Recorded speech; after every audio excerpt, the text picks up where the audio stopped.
March 1974. Out of a Philippine jungle walked a soldier of Imperial Japan, uniform immaculate, rifle oiled. He was fighting a war that ended 29 years before. They called him a madman, a ghost, a relic. The truth is stranger. He was keeping a promise for 29 years. 1944. Japan was losing the war, island by island. In secret schools, young officers learned a new kind of fighting, guerrilla war. No surrender, no retreat, no end. Hiroo Onoda was 22, sharp, disciplined, unbreakable, trained in intelligence, to survive alone behind enemy lines for years if ordered. He was exactly what this dying empire needed. The perimeter holds. Do not break rank. You are forbidden to die by your own hand. Hold the island until we return. Then, the words that would rule his young life. It may take 3 years, it may take 5, but whatever happens, we will come back for you. December 1944. Lieutenant Onoda landed on Lubang, a small green island guarding the approaches to Manila. His mission? Harass the enemy, destroy the airstrip, and never surrender. But the war was already lost. American forces were coming, vast fleets filling the horizon. The garrison on Lubang was small, sick, and short of everything, except orders. February 1945. The Americans landed. In days, the garrison was shattered. The survivors scattered into the hills. Onoda gathered 3 men and vanished into the jungle. 4 soldiers, 1 island, and an order with no expiration. The world would spend 30 years trying to reach them. The jungle closed behind them, like a door. That August, Japan surrendered. Leaflets drifted down through the canopy like snow. The war is over.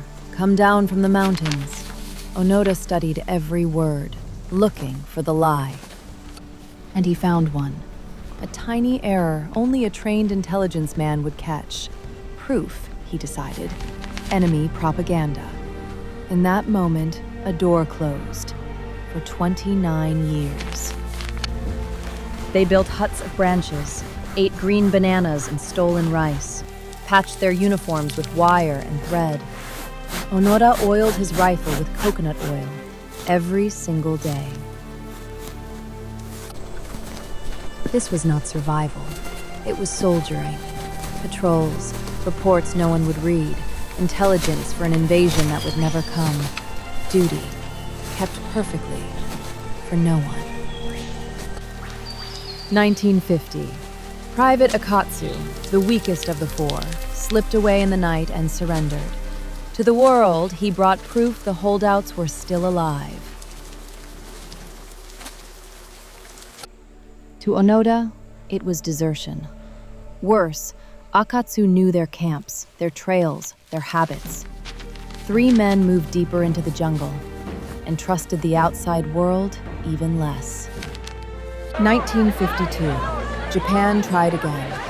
Aircraft scattered letters and photographs over the jungle. Families, wives, children grown taller.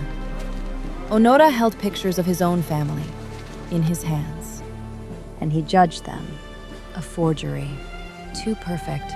Exactly what a clever enemy would fake. The more the world reached for him, the deeper he buried himself in duty. 1954. On a beach called Gontan, a search party found them. A firefight. Corporal Shimada, who dreamed aloud of his daughter, fell dead in the sand.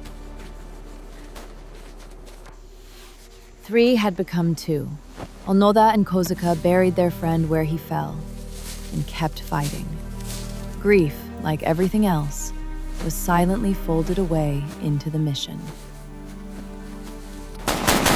But this private war had a price.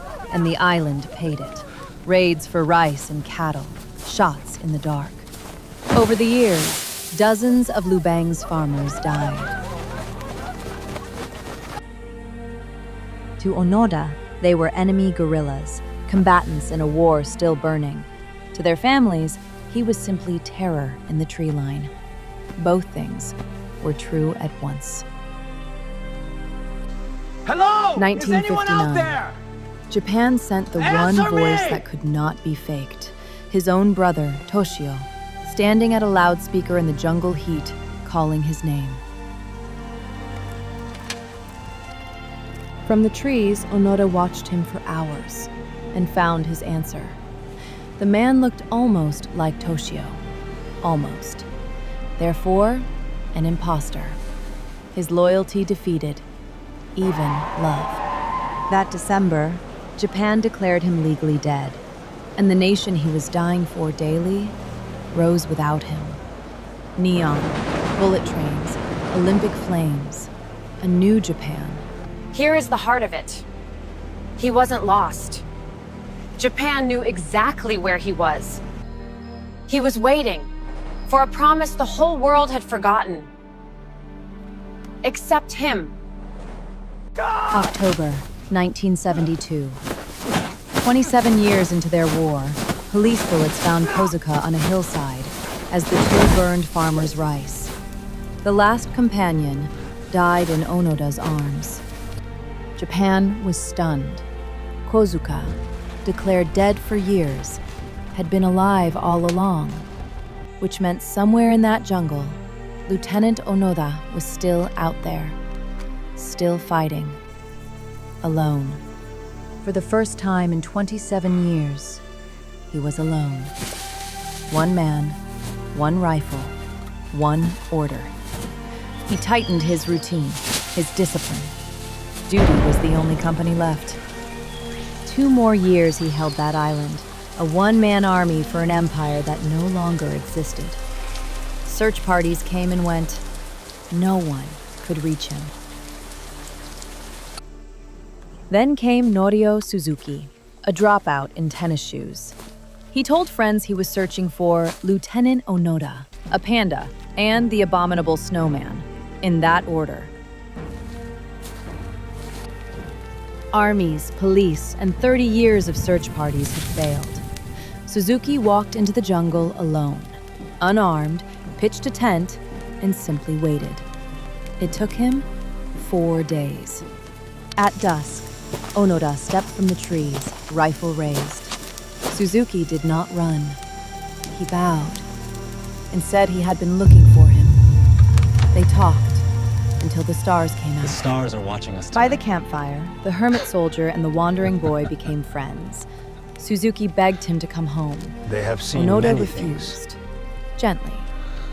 Only my commanding officer can relieve me.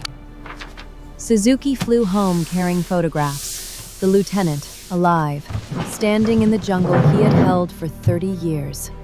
Japan stared at them in disbelief and moved at last. They searched for Major Taniguchi, the man who made the promise, and found him quietly selling books, an old man now. They put him back into uniform. March 1974. Taniguchi flew to Lubang and stood in the clearing where Suzuki waited. And out of the tree line, in his perfect uniform, came Lieutenant Onoda. 29 years later, he snapped to attention and reported for orders. Lieutenant Onoda, reporting. The old major looked at the soldier time forgot and opened his papers. Under the canopy, Taniguchi read the words aloud. All hostilities have ceased. Lieutenant Onoda is relieved of all duties. The war that began with an order ended with one. Onoda stood rigid. Then something inside him let go. 30 years of discipline broke at last into tears. They had come back for him. The promise was kept. Days later, in a pressed uniform, he surrendered his sword to the President of the Philippines, the blade he had kept bright through 29 years of reign. The president pardoned his war, every act of it, and then, in honor of a soldier's faithfulness, placed the sword back in Onoda's hands. He bowed deeply. Appan welcomed him home a hero and a stranger. Jets, neon, crowds with flashing cameras. He walked through it all with 1944 eyes and recognized nothing. He had not lost the war. He had lost the world. Within a year, he left the country he'd given his life to and started over in Brazil. On the wide plains of Brazil, the jungle soldier became a cattleman. Open sky, honest work, land of his own. Slowly, the war loosened its grip on him. Then came news from home. A Japanese teenager had murdered his parents. Onoda read it and grieved. Japan's children, he decided, had grown up without anything to believe in. So he went home and gave his stolen years away. He founded camps where children learned what the jungle taught him: fire, shelter, patience. It's all about patience. How to endure anything. Chill and different. The soldier who spent 30 years alone spent his last 30 surrounded by children. 29 years of waiting turned at last into something worth the wait: a gift. Hiroo Onoda died in 2014, 91 years old. He had outlived his war, his empire, his century, everything except the discipline that carried him through them all. Was he a fool? Or the most faithful man in the war? Maybe the question is wrong.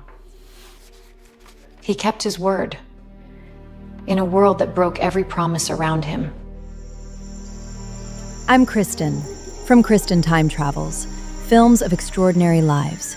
If Onoda's 29 years stayed with you, subscribe and stay with us for the next one.